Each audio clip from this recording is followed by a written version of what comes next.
Get ready to take a flamethrower to the official narrative and learn what the elites don't want you to know. You're listening to The Tom Woods Show.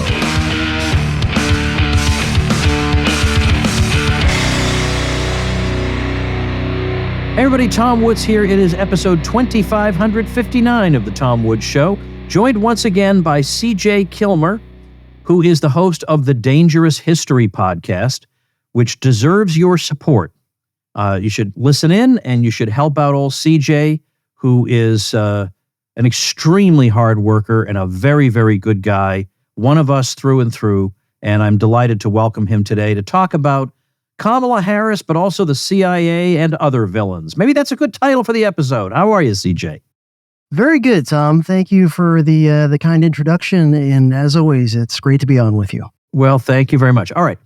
So you did an episode of the Dangerous History podcast very recently about going into a little bit of Kamala's background, but not the thing about, is she Indian, is she black, is there this, that, or the other thing. It's not so much that, but a point that you were trying to make was that, well, actually, I don't know why I'm telling people the point that you were trying to make. I'll let you make the point in a minute.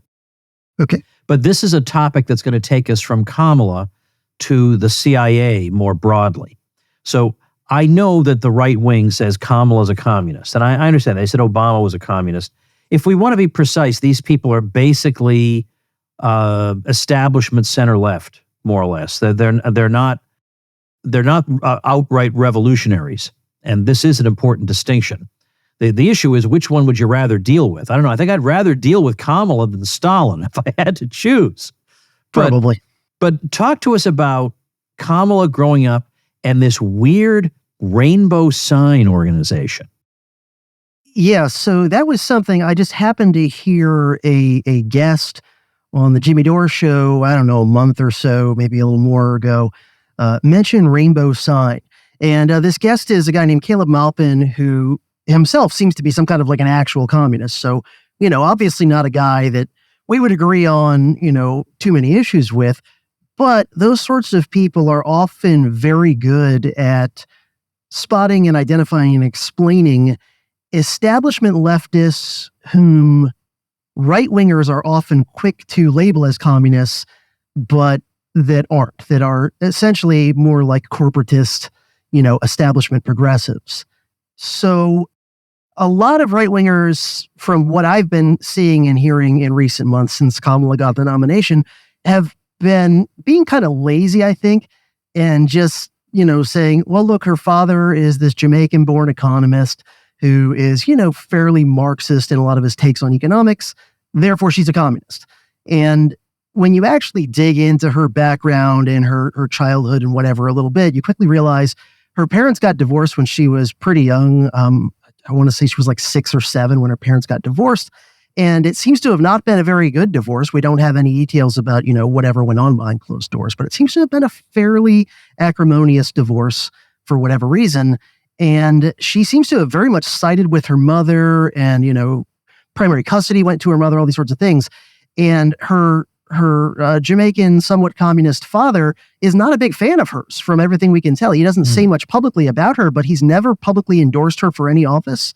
And he has actually made a few statements to the press over the years that are kind of negative on his daughter and her politics. So this youth center that I talk about in the episode called Rainbow Sign that existed in Berkeley for a good chunk of the 1970s, as far as I can tell, other than, whatever her mother may have told her, just randomly growing up, whatever, it seems like her attendance at this youth center was really the earliest kind of political awakening and influence in a major way on young, impressionable Kamala Harris. And Rainbow Sign existed in Berkeley, like I said, for a good chunk of the 1970s. It was run by a woman named Mary Ann Poller, and it looks suspiciously like, and I want to be clear, I don't have any ironclad proof as of this recording, but it looks suspiciously like that center may have been CIA supported in some way, which would be no surprise. Like if suddenly tomorrow documents came out that just 100% conclusively prove this, I would not at all be surprised because there are many other similar organizations that we know of for a fact in the 50s, 60s, and 70s that the CIA did covertly support, in some cases for decades. So there's a bunch of circumstantial evidence I go over in the episode to support, the likelihood anyway that Rainbow Sign may have been CIA supported. And whether it was or wasn't, it was certainly being run and functioning as if it was, by which I mean that typically, and I should say for listeners who are unfamiliar with all this history, as, kind of counterintuitive as it might seem, the CIA during the Cold War actually spent more resources and energy supporting left-wing activism and causes and things in the U.S. and abroad than right-wing. Not to say they never supported right-wingers or right-wing organizations. That in some cases they did. But the more common thing was that for them to support left-wingers, but who were not communist. So this could mean kind of center-left progressives or democratic socialists as they'd be known in Europe. But it could also include former, and sometimes even at the time, still current Trotskyists. The CIA would sometimes boost to them and help them out. This is at least partly the origin story of neoconservatism too, and even some of the people involved with neoconservatism were involved in all this. So the CIA, they saw getting involved with boosting and subsidizing various center-left causes and publications and academic conferences and art shows and whatever else. They saw this as an effective way to steal communism's thunder. And initially, I think they were more concerned with Europe in the aftermath of World War II than they were with the US. They were basically trying to divert the European left as much as they could away from communism and towards more, American accepted versions of leftism. But then over time, I think they got more and more involved as well in sponsoring what we think of as kind of center left, or at least not communist left causes and individuals and organizations and whatever. And so Rainbow Sign fits the bill in terms of its, when it existed, what it was doing. Again, maybe it wasn't CIA supported, but it was behaving in the same way and performing a similar function. And that's where Kamala Harris, really, I think, got her first kind of taste of politics in those early impressionable years of her childhood. And a couple more things I'll say quickly about Rainbow Sign that, make me suspicious of it. One is that if you look at the sorts of, musicians and artists and writers and whatever that Mary Ann Poller associated with, even for years before starting Rainbow Sign, as well as while running Rainbow Sign, many of them were people we know for a fact were supported by CIA. People like James Baldwin, for example. They would often be like black artists and writers and activists and things, but ones that were like explicitly not communist and therefore, establishment kosher, so to speak. And then another thing that makes it look suspicious in regard to Rainbow Sign is that in 1975, the Church Committee exposed a lot of this sort of activity on the part of the CIA. Now, Rainbow Sign was not something that came out in those revelations, but it may very well have, because as those things were being revealed, I think it was Richard Helms, one of the longtime, CIA stalwarts, a protege of Allen Dulles, who went in and just destroyed a huge amount of CIA files and things as the Church Committee was kind of getting rolling. And so, as far as all the things that were exposed during those hearings, whether it was support for cultural things covertly, or whether it was, kind of more sexy things like the MK Ultra mind control experiments, the things that did get exposed in those hearings were probably 10% or less of what the CIA was actually doing in the 50s, 60s, and 70s. But anyway, in the aftermath of the Church Committee exposing so many of these things, the CIA did pull a plug on a lot of this activity. Now, a lot of it, they migrated it over to being supported by the quote-unquote private sector, which usually meant corporate foundations that are CIA connected, like Rockefeller and Ford foundations. And in some cases, they simply revived these programs under new names and new auspices within a few years. But a lot of the individual organizations and publications that the CIA had been subsidizing went kaput financially within a few years of the Church Committee. And it was, I believe, 1977 or 78 that Rainbow Sign went under due to funding issues. So it matches up circumstantially in terms of if it was CIA funded, well, that explains why it would suddenly go, under financially in the latter 70s. So my argument is that Rainbow Sign is much more of, if you want to kind of have an understanding of what began molding young Kamala's political consciousness, that Rainbow Sign is much more the place to look than is, her father. Hey, everybody, let's take a minute to thank our sponsor, Persist SEO. If you are getting buried by your competition online, then build your brand, your reputation, and your lead flow with digital marketing by Persist SEO. If you are a small local business trying to compete against large companies in the service industry, then increase your visibility with Persist SEO. Or what if you have low or no leads coming in on a consistent basis? Well, then website search engine and conversion optimization can help move the needle to a more prosperous business model for you. Are you tired of cold calling and networking, meeting places getting shut down? Use your website as a lead generation engine. Or what if you're not showing up for your services in the search engines? Well, get found with Persist SEO's expert search engine optimization. All you have to do is call 770-580-3736 or visit them at ineedseo.help for a free website audit and consultation. That's 770-580-3736 or ineedseo.help.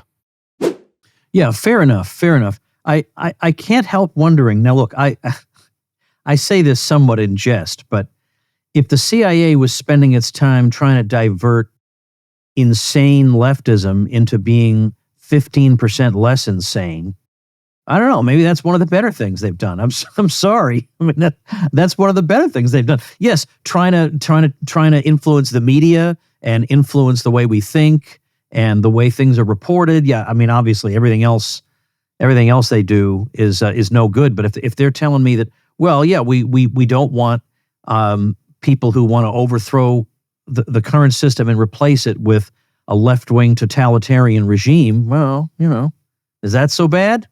Am I being too facetious here? Perhaps not in some instances. One thing I'll say, though, is that oftentimes the kind of more radical left are pretty good on some issues that we would agree with them on. Like oftentimes the radical left is going to be good on things like at the time opposing the Vietnam War. And just in general, they're better about kind of critiquing the military-industrial complex. They're better about critiquing and exposing, nefarious things done by the U.S. security state at home and abroad.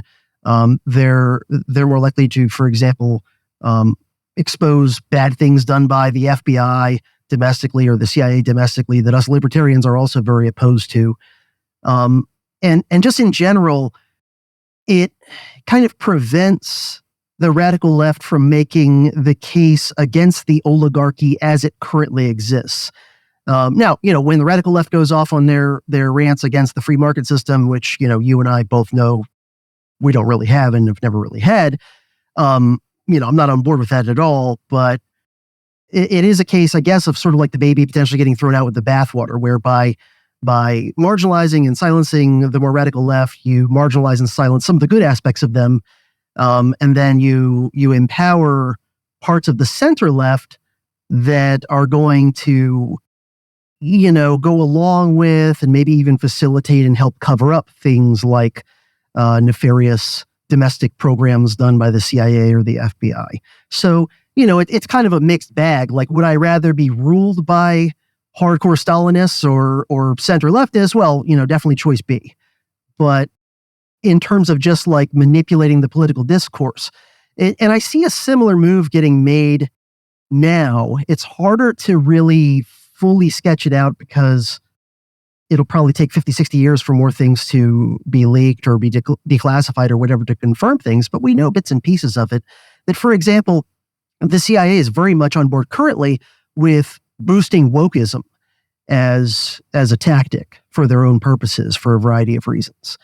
And, I for one, I would rather have the left be more characterized by kind of, for lack of a better term, the Jimmy Dore left, with whom I can agree with on some important issues, even though I wouldn't agree with them on everything. But rather than boosting the woke left and all of the insanity that goes along with them, I mean, the CIA thinks that the woke left is no threat to them, and in fact, has some interests that are in line with theirs. So, by selectively boosting the signal of certain groups and individuals and marginalizing others, the CIA can kind of like from behind the scenes covertly manipulate not only politics, but also culture, which they've been doing since they came into being. Yeah. So let's talk about that. I'm giving you kind of a hard time about this stuff, but let's talk about that, because it's interesting, first of all, the stuff about modern art, like Jackson Pollock, right, actually being supported by the CIA as a way of keeping the Soviets off balance by making them feel like they're not with the times, with what's chic and current, and and throwing them a curveball. I mean, what an odd thing to do. Yeah. Well, this goes all the way back. In some cases, some of the personnel and ideas you can trace back to the OSS, the Office of Strategic Services, that was like the proto version of the CIA that existed from 1942 to 1945. And many of the guys that were in important positions in the OSS later, when the CIA gets created in 1947, then come in to be running that as well. And a lot of the guys who ran the OSS and then went on to run the CIA for much of the Cold War, they were predominantly of kind of blue-blooded, wealthy backgrounds, like not just wealthy, but, like old money wealthy, oftentimes people whose families had been powerful and wealthy since colonial times and things like this. People like the Dulles brothers and Kermit Roosevelt Jr., the grandson of Teddy Roosevelt, lots of other guys we could name. They were overwhelmingly from Ivy League universities. They were quite educated. They were, kind of culturally cosmopolitan and kind of culturally liberal. They were very literary and interested in art and culture and things like this. And so the OSS and the CIA, a lot of their propaganda activities reflect this. There's an interesting document, I believe it's from 1943, if I remember right. It was an internal OSS memo that, however many decades later eventually got exposed or declassified or whatever. And it's called something like The Motion Picture as a Weapon of Warfare, something like that. So all the way back in the middle of World War II, the OSS was realizing like culture is a very powerful lever and we need to be, using it. We need to not just be sending out spies and saboteurs and, blowing up enemy military bases or whatever. We need to also be engaged in the cultural war. And this continues in the early days of the CIA and really well into the Cold War. A lot of fairly high up CIA guys were culturally liberal. A lot of them were themselves writers, interestingly enough. A lot of them, wrote either fiction or nonfiction or both. And far as I know, most of them didn't use ghostwriters. And a lot of them were genuinely good writers. I mean, we could think of somebody like William F. Buckley Jr., who's, Yale Skull and Bones alumnus, but also a CIA alumnus. And, technically a very good writer. But also maybe people a little bit less well known, like Peter Matthiessen, I'm not sure how to pronounce it, who, as part of the CIA's kind of cultural apparatus in the Cold War, ran Paris Review, which, no one at the time knew that Matthiessen was working for the CIA and that Paris Review was essentially a CIA, front. And it boosted, certain writers that the CIA liked, and it syndicated articles to lots of other publications and whatever. And Matthiessen himself was a genuinely good writer. He wrote a bunch of novels, some of which I've read. He wrote a novel called Killing Mr. Watson it's a historical fiction novel in early 20th century Florida, and a couple sequels to that later get collected as a book called Shadow Country. And like as a piece of literature, it's a genuinely good book. Even E. Howard Hunt wrote spy novels, and he wasn't even, super high up in the organization. And by all accounts, I've not read any of them, but by all accounts, they were actually pretty good novels. So the CIA was involved in cultural stuff. Its leadership in particular was very engaged in cultural affairs. One of the top individuals, believe it or not, involved in the boosting of abstract expressionist art and artists like Jackson Pollock and lots of others who are, not quite as well known and famous as him of that general school. One of the biggest people behind that was actually Nelson Rockefeller. And Nelson Rockefeller was the president of the Museum of Modern Art for, I think, close to 2 decades. And even when he wasn't personally like running it and overseeing it, the board of directors or trustees or whatever that runs the Museum of Modern Art were basically all his guys, and many of them had ties that you can identify to CIA and OSS. And Rocky himself had been a big fan of abstract expressionism since before World War II. And then during World War II, Rocky was involved with the OSS. He ran an organization within the OSS called the Center for Inter-American Affairs, I believe it was. Interestingly, the initials are CIAA. This is, during World War II, before the CIA existed. But this was a part of the OSS that was involved with Latin America, which, most of which was not actively engaged in World War II. But, mostly propaganda operations there trying to prevent Latin American countries from, siding with the Axis powers, I guess. And then after World War II, Nelson Rockefeller, in addition to being in charge of the Museum of Modern Art, he was in the Eisenhower administration, involved with both the CIA and the National Security Council in various ways. And so, yeah, they had the idea, and some of Rockefeller's henchmen, kind of helped him carry it out. This idea of, we're going to boost abstract expressionism. And some of them, like Rockefeller himself, seem to have genuinely liked abstract expressionist art. Others, it's not so clear, and it might have just been a tactical thing where it's like, okay, what's the Soviet art style? Well, it's socialist realism, which is very stylized, but it's very representational. It's like, you can clearly look at it and be like, okay, that's an idealized soldier. Okay, that's an idealized farmer or worker or whatever it is. Things are what they're supposed to be. And so, yeah, it was like you were alluding to a minute ago. It was a way to sort of make them look uncool. It's kind of like the thing that cultural elites will often do just in general, even when they're not engaged in, cultural clandestine operations, where they'll like pick a style of music that the unwashed blue collar masses just sort of kind of like, what? I don't get it. That's horrible noise. And they'll all of a sudden kind of create an Emperor's New Clothes thing where somebody of influence somewhere kind of decides like, this is the new trend. And next thing you know, all of the hip elite people with the Ivy League credentials are all like, oh yeah, this new avant-garde style of art or music or whatever. It's the hip thing that everybody knows is cool. And so they kind of did that move, that cultural elitist move, in regard to the Cold War.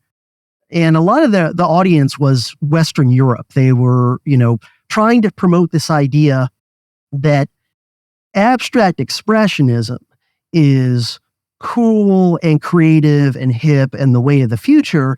And it was like the ultimate contrast, they thought, where you put up some vibrant, colorful, abstract expressionist work next to some, kind of clunky, ham-fisted, boring Soviet art propaganda.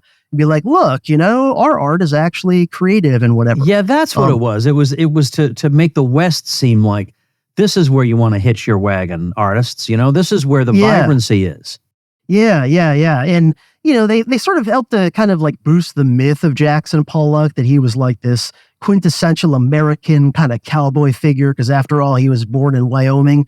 Like, never mind that he mostly grew up in California, and he probably never really rode a horse his entire life and whatever, but they kind of like seized on this. He's this quintessential rugged American figure. And interestingly enough, Nelson Rockefeller once referred to abstract expressionism as free enterprise painting, which is hilarious in light of the fact that the CIA's, subsidies and signal boosting activities are the main reason that abstract expressionism caught on as a major force in art and came to sort of like dominate a lot of Western art. Not exactly free enterprise if the CIA is responsible for your movement becoming a big thing. Hey everybody, not a sponsor message, but some bad news and good news from all Woods here. The bad news, I think you already know. Crazy and sinister people who also happen to despise you have gained control of every major institution in the Western world. They're destroying the money you use, they're colonizing your children's minds with weird ideologies, and they're making your society increasingly unlivable. Now, the good news is, I've assembled an extraordinary community of normal people who are putting their heads and talents together to navigate this hostile world, and not merely to survive it, but even to prosper and thrive in it, while also fighting back against it. If you have the sense that maybe we've reached a point where writing angry letters to the editor just isn't going to cut it anymore, well, that's exactly where I am too. I still write and I still record my podcast, but nowadays I'm more focused on helping people become unbreakable in a world that hates them. Hence, the Tom Woods School of Life, and I'm inviting you to take it for a spin for a full 30 days for just $1. Inside the School of Life, we learn something practical every single month that makes us smarter, stronger, more prosperous, and better insulated against the psychos who rule us. Also, we keep each other accountable in our small groups. Whatever your goal is, we'll help you get there, whether it's becoming physically fit and losing weight. We have members doing that. Leaving that soul-crushing corporate job. We have members doing that. Getting that book published. We have members doing that. Starting a business so you're not tethered to the man. Our members have done all of these things and more. Whatever your goal, you'll have much more success in our groups where you get excellent advice, you make valuable connections, and you stay accountable than you can on your own. And if you just like to make some good friends who see the world the way you do, well, we have plenty of that going on as well. I, for one, don't relish going it alone against the media, the universities, the entertainment world, the mainline churches, and the corporate CEOs. I'm sure you don't either. Well, now we don't have to. And what are you doing not being in here? Get on over to onebucktrial.com. So, we know some of what the CIA was up to in the old days. And I'm kind of with you in what you said on your podcast episode that I'm not this. I don't see any reason to think, well, they don't do that anymore. Why wouldn't they? What possible reason would they have not to? But you're right. I mean, I can't prove that they're involved in X, Y, or Z, but I know that if they're not involved in X, Y, or Z, it's not because they have some moral qualm about it. It's because they think they can't get away with it. Yeah. I mean, as far as, what they're up to now, we know bits and pieces of it because some of what they do is not really covert. So, for example, this one's going to be a little bit more pop culture than high culture, but the CIA does intervene in both and has consistently since the, 50s. They do have what they call an entertainment liaison office, which is a part of the CIA that interfaces with Hollywood and with major, TV and movie production companies and directors and things like this. And so, for example, anytime the CIA is going to be depicted in any kind of a big budget, non-indie movie or TV show, the CIA itself is going to be heavily involved in that production. And, they offer, the Pentagon does this as well. So does the FBI when they're, being depicted. And so they offer all kinds of cool things to help you make your movie, including maybe even letting you film at some of their facilities or, providing certain types of hardware and equipment or whatever to make your movie better. And in return, though, they kind of say, well, we have to, take a look at your script and that sort of thing. And so we know for sure, this is not even secret, that right now the CIA is often heavily involved in production of movies and television. And most of the time it's going to be if they're being depicted, if the agency is being depicted. And this is why you rarely see the CIA itself depicted in a negative light in movies or TV. You might occasionally have something where a rogue agent is depicted as doing something they shouldn't do that most people would say that's bad, that's wrong. But typically, if you watch closely, what'll happen is in a movie that's showing that, at some point by the end of the movie, the rogue agent or rogue element will be, taken care of. And it'll be shown that like the larger agency itself is on the right side of things and is doing good. And even when the CIA is depicted as like screwing something up, it's never malevolent. It's always just, they made a mistake or they didn't have quite the right information or whatever like that. But they get involved sometimes in movies that you wouldn't expect. Sometimes they get involved in comedies and, they actually, I think they were involved in that movie, Meet the Parents, and the sequel, Meet the Fockers. And they've been involved in, I'm trying to remember, there was some reality show that the CIA was eventually revealed by a FOIA request to have been involved with. I want to say it might have been Cake Boss, but I could be wrong about that. My memory's a little hazy on it's been a while. But yeah, we do know that they're still, all over the place. And then if you look into a lot of the organizations and the sort of public and private sector are totally blurred together when it comes to this stuff, you'll often see organizations that bill themselves as fact checkers and things like this. If you look at their personnel, you'll often find it's full of CIA alumni, things like that. Any organization that's in any way affiliated with or connected to something like the Atlantic Council, for example. And this is why you just don't see movies and TV very often, especially if it's big budget, that fundamentally criticize or question things like the CIA or the overall, American establishment or the Pentagon or things like this. So, there was a multi-season series called Jack Ryan, based on Tom Clancy's series of books, and John Krasinski played that character, and he's the guy from The Office who played Jim. And I don't know if you remember this at the time, but in 2018, he was gushing about the CIA. He was saying that when he went, to get background on his character, he said he nerded out with the CIA and that we should be thanking them every single day. And yes. That is way more you're right. It's the rogue agent, or it's just fawning admiration. There's never any sense that, or it's the intelligence agency of the other country. Like they are just for some reason biologically wired to be evil. But our intelligence agency, don't you worry about that. Right. Yeah, that kind of stuff is super common. By the way, another thing that the CIA had some push behind back in like the 60s, 70s, thereabouts, and I'm sure they're involved in it to this day. In fact, I know they are because they're always boosting wokeism in various ways, is feminism. And a lot of like Gloria Steinem era feminism, a lot of those activists and publications that are associated with kind of that iteration of feminism were being CIA boosted. Now, when the CIA chooses to, subsidize or signal boost or support an artist or a publication or an intellectual or whatever it is, sometimes the person they're helping out or the organization they're helping out is aware that the CIA is helping them out. Oftentimes, though, they're not, because the CIA will often conceal its hand through, foundations and other kind of dummy organizations and things like that. But sometimes people know, or if it's a big organization, a very common pattern is there will be a tiny elite group, sort of the oligarchy within that organization. They'll be aware that the CIA is funding them because they're the ones getting the checks or whatever.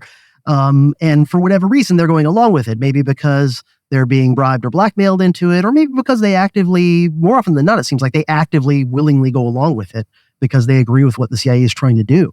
And there's a quote I came across a while ago in one of the books I've read about all this stuff.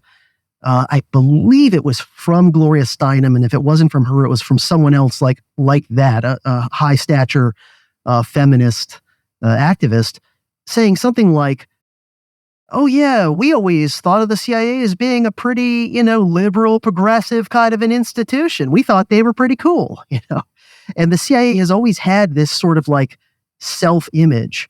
You and your listeners may remember several years back, might be 5, 6, 7 years ago, something like that. The CIA put out a bunch of YouTube little videos that were like almost like employment ads for the agency or something like that. and they were called Humans of the CIA. And I believe you can still look these up if you go on YouTube and put in Humans of CIA. And it's like highlighting all their diversity. They'll be like, oh, look, here's this CIA operative or this CIA analyst or whatever. And look, this person is, checks all these diversity boxes. This is a, non-binary Latina raised by a single mom who works at the agency, things like that, like I'm a proud, gay American man, blah, blah, blah, blah, and I love working at the CIA, that sort of thing. So, yeah, there's this long history of them being more culturally left-leaning, and that being reflected in a lot of their cultural interventions. I want to say a little something about your work over the years. How long have you been doing the Dangerous History podcast? A bit over 10 years. Oh my gosh. Okay. And sometimes you do very deep dives into particular topics. For example, Woodrow Wilson, whom we talked about not that long ago. Mm-hmm. What are you the proudest of in all those? And whatever it is, share some insights with us. Yeah, that's hard. Yeah. And by the way, I'm not going to hold you to it. You may wake up in the middle of the night and say, I should have said this other one. Okay, one of your favorites. How's that? Yeah, well, I'm very proud of the Woodrow Wilson series in general, and there are certain things that I've kind of shared with, my mostly libertarian-leaning audience that even the more well-read amongst them, may not have known. And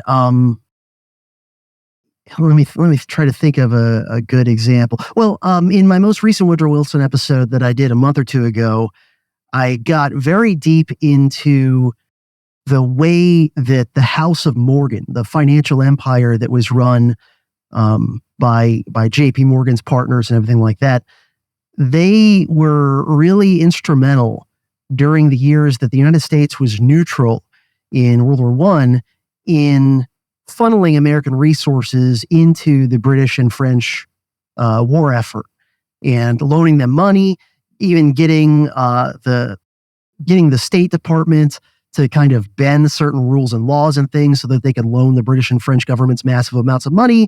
And then also the House of Morgan was acting as the middleman purchasing agent. So, the House of Morgan would loan the British government $1 zillion, and then the British government would take that $1 zillion and buy American military hardware with it. And when that happened, J.P. Morgan's financial empire would then be the purchasing agent and get a commission off that as well. And then also they were ideologically committed to the Entente side of World War I.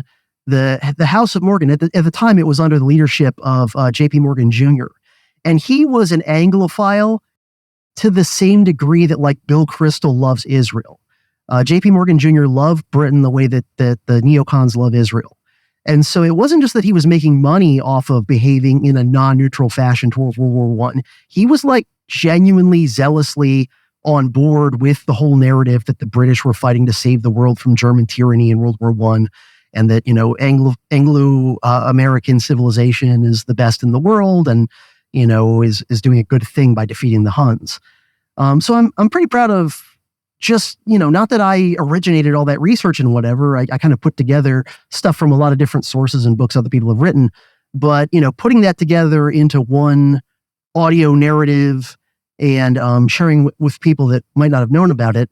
Another one that I'm very proud of and that I do intend to have sequels to in the future is an episode I did a couple years ago about British propaganda operations in the United States during World War I. During that period of neutrality from 1914 to 1917, the British government was hugely involved in it. By some measures, it's one of the biggest covert operations in the history of British intelligence, maybe only superseded by what they did in World War II, same sort of deal during the period of American neutrality, where they were very heavily involved in various ways in manipulating American public opinion to try to make it as anti-German and pro-British as possible.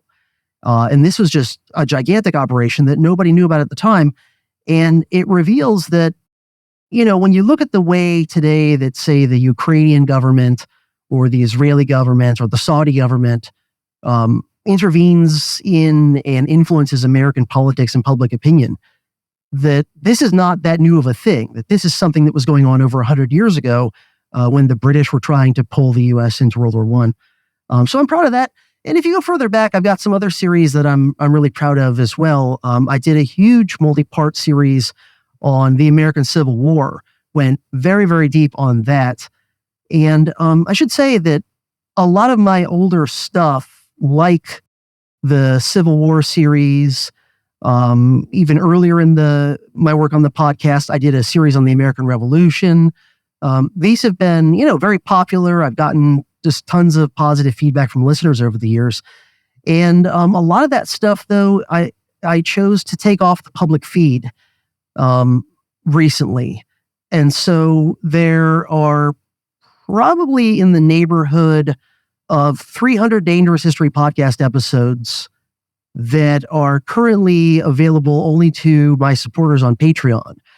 And so like the Civil War series is a good example, the American Revolution series, those sorts of things. So, if someone chooses to support my work on Patreon, one of the many, many goodies that they can get, aside from just the satisfaction of helping me to keep doing what I'm doing and, not be starving or homeless, is that you get access to all kinds of material, some of which was never public, some of which was always, bonus stuff for supporters only, but others of which are things that I made over the years that, were public for a long time, but now they're, behind the paywall. But yeah, I've done a lot of, and I've covered a lot of stuff. Besides that, I'm very known for the Woodrow Wilson stuff and a lot of kind of work on progressive era, early 20th century type stuff, and also for my Civil War series. But I've done standalone episodes and little miniseries and things on a variety of topics over the years. I did an episode a while back on the Norman conquest of England, for example. I've done a bunch of different episodes relating to Florida history that actually have kind of like a cult following among my audience, where people will be like, wow, when I saw that you published an episode about the history of like the sugar industry in Florida and draining the Everglades, I thought, why the hell would I want to listen to that? But I said, I usually like CJ, so let me go ahead and put it on. I've got a long drive somewhere, whatever. And then they go, that was actually really interesting, and I had no idea. It's one of those like unknown things. Like you didn't even know that there's all these stories hidden in plain sight that, I've spent a lot of years digging up and putting together.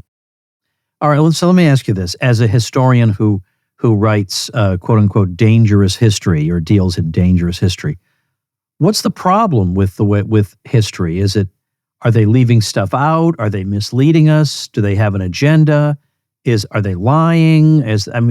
What is it that you're doing that's helping you get at what you think is the truth? Yeah, it's sort of a combination of all the above. So I would argue, and I plan on, I've touched on this in various ways in a lot of episodes over the years, but I do plan on really digging into this more in the future too, in more detail. I would argue that progressivism really captured American academia pretty much, almost top to bottom by the turn of the last century. So over the course of the 1880s and 90s, what happened was that for a while, if you wanted to get a PhD, you had to go to a European university. And the main ones doing it were mostly in Germany, although there were a few in France and some other places as well.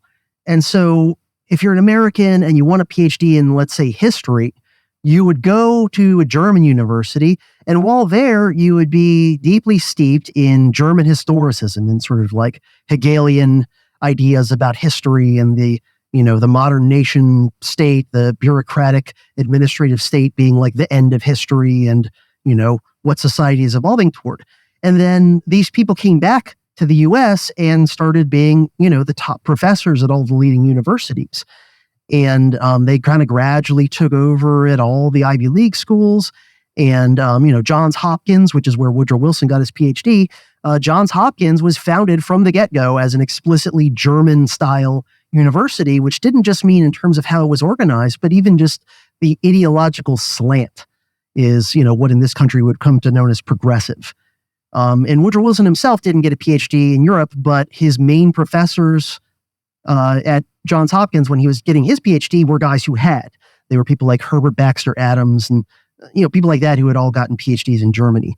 So right as academia and, subjects like history or philosophy or political science, right as they're becoming like really professionalized and cartelized, they're also being ideologically captured in an overwhelming way. And most of the professional academic associations, the main ones, the ones that are still around today, most of them, if you go back and look, they were founded by deeply believing progressives for explicitly progressive ideological purposes. So whether it's the origin of the American Historical Association, the American Political Science Association, the American Economics Association, like all these things were set up to be ideologically progressive and to, sort of like run the guild and the cartel that is academia. Well, once you do that, once you've got, committed ideological progressive ensconced at all the top universities, particularly in the social sciences, well, then that becomes a self-perpetuating, like perpetual motion machine. Because as I know, the way academia works is like you come up through this rigidly controlled apprentice system when you're working on your master's degree and your PhD degree and whatever. And there's all these kind of filtering mechanisms. Some of them are obvious and some of them are subtle, but that tend to weed out people who do not conform to the kind of progressive orthodoxy. And so, this means that American history, at least when it comes to academic history, but also much of just sort of like mainstream pop history, it has been, in some cases for over a century, dominated by one ideology. And that's a problem because then that means you end up with dogma. You end up with, once there is an established view about something, it becomes extremely hard to dislodge it. So, whether it's ideas about how great the New Deal was and saved, America from the Great Depression, or, how great it was that, Wilson got us into World War I and FDR got us into World War II. There just starts to become all these unquestionable dogmas.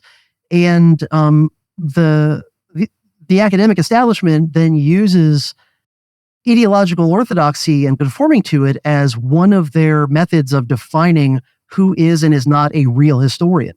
And so when someone like Darryl Cooper, attracts a bunch of attention and controversy, first off, I would say like he's not the only history podcaster out there doing anti-establishment history, wink, wink. But, it's not just that he doesn't have a PhD in history. It's also that he's expressing opinions about important historical topics that go against the received wisdom, the ideological dogma of generations. So what I kind of see my mission at Dangerous History as being is I go and, no one reads anymore. I mean, I do, but most people don't. And, you don't have time. You no longer have the attention span because your cell phone has wrecked your brain. I know because it's wrecked my brain somewhat too. But, people just don't read as much as they used to. And so there's a lot of intelligent, curious people walking around out there who, kind of like Neo at the beginning of The Matrix, they know something's not quite right. Maybe they know a few pieces of, the establishment version of history are wrong and that there's hidden things that they don't know about. But they don't have the time and, the kind of, not that you need a lot of training, but, it helps to know things like what historiography is and how to think about it and how to understand Chicago-style footnotes and, things like this that you learn if you go to graduate school for history. And so I see it as like, well, I'm one of the few, like yourself, but not with as much prestige in my CV. I went through the academic history rigmarole for a while, and I know how it works and I know how they operate. And so I can kind of do the job that people don't have time to do of reading all these obscure primary source documents and, these forgotten academic sources and put it together into a digestible narrative. So I can go and read a whole bunch of books about the CIA's propaganda operations, for example, and then, do my best to put it into a coherent sort of presentation, maybe even one that's a few hours long. And so someone who's like, yeah, I think the official version of history is not the truth, the whole truth, and nothing but the truth. but I got a job, I got obligations, I got a family to take care of, I don't have time to sit around and read all these things, whatever. But I want to know about that stuff. I want to know the truth. That's what I kind of dig into. I also kind of see my job as digging out the useful parts of academic history, because not every, historical article or book or whatever that's done under the auspices of academic history is bad.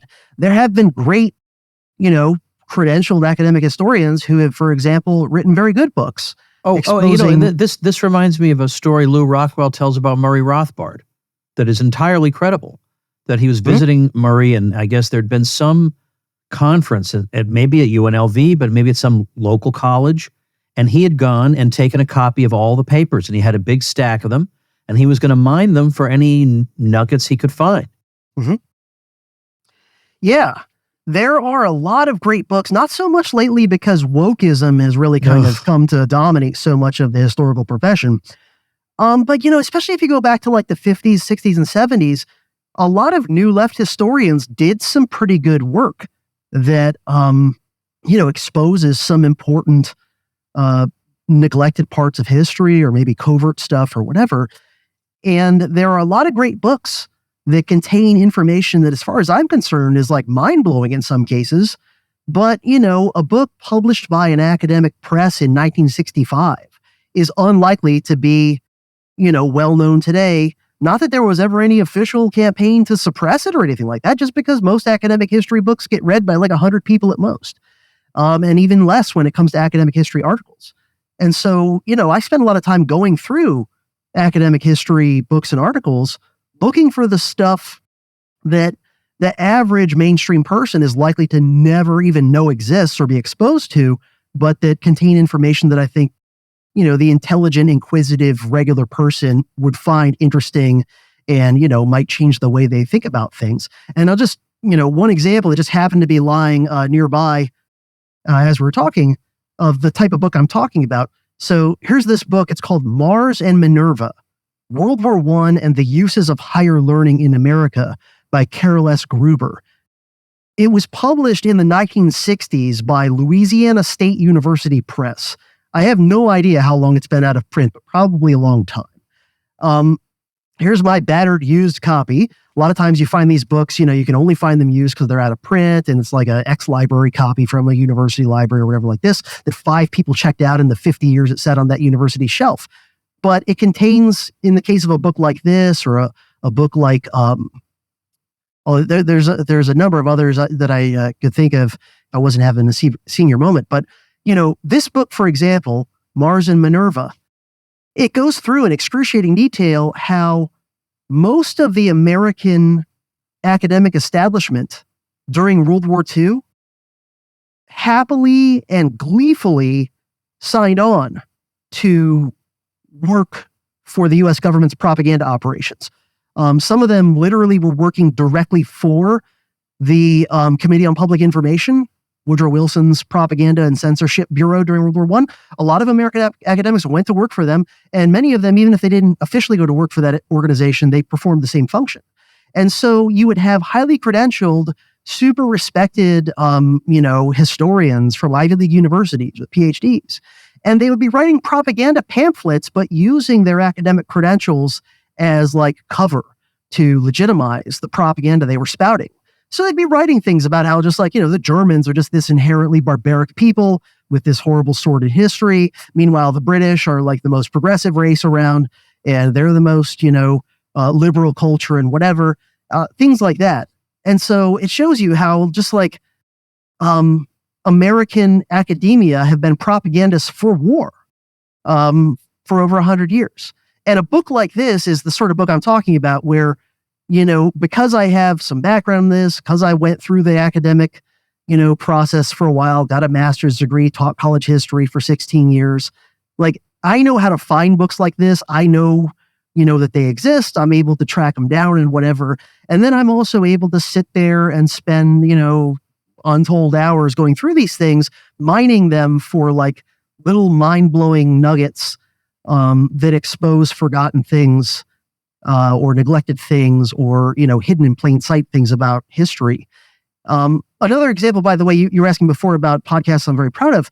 There's one that actually came on your show. It might have been the first time I came on your show or second time I came on your show to talk about one of my episodes. It was in regard to the USS Maine. And my argument that the USS Maine really looks a lot like it was a false flag carried out by the Office of Naval Intelligence, not an accident.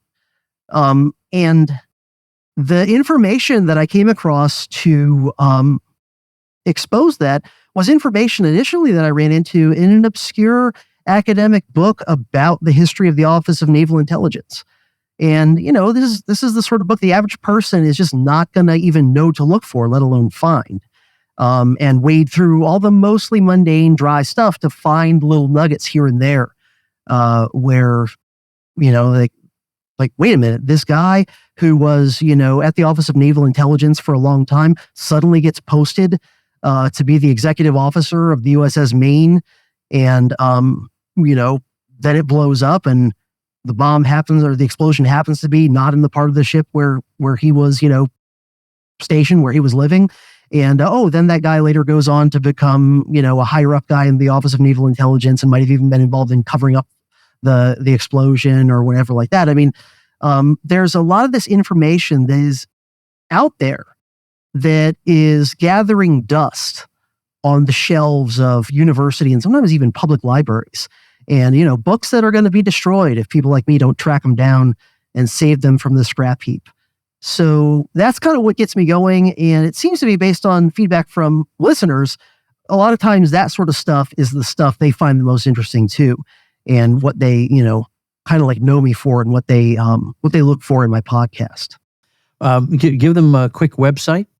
Sure. So dangeroushistorypodcast.com is just sort of like my home website with links to, subscribe to the podcast and all that.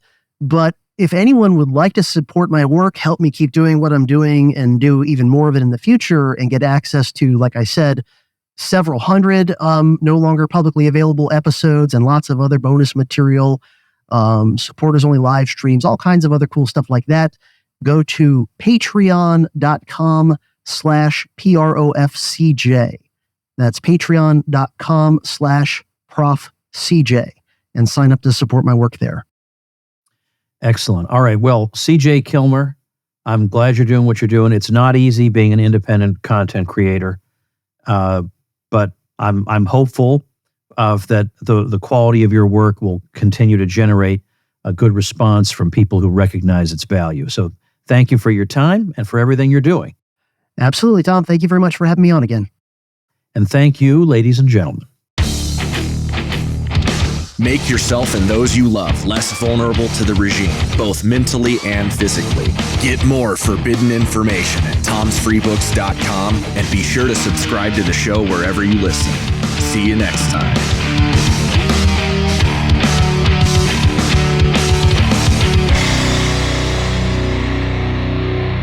Like the sound of The Tom Woods Show? My audio production is provided by Podsworth Media. Check them out at podsworth.com.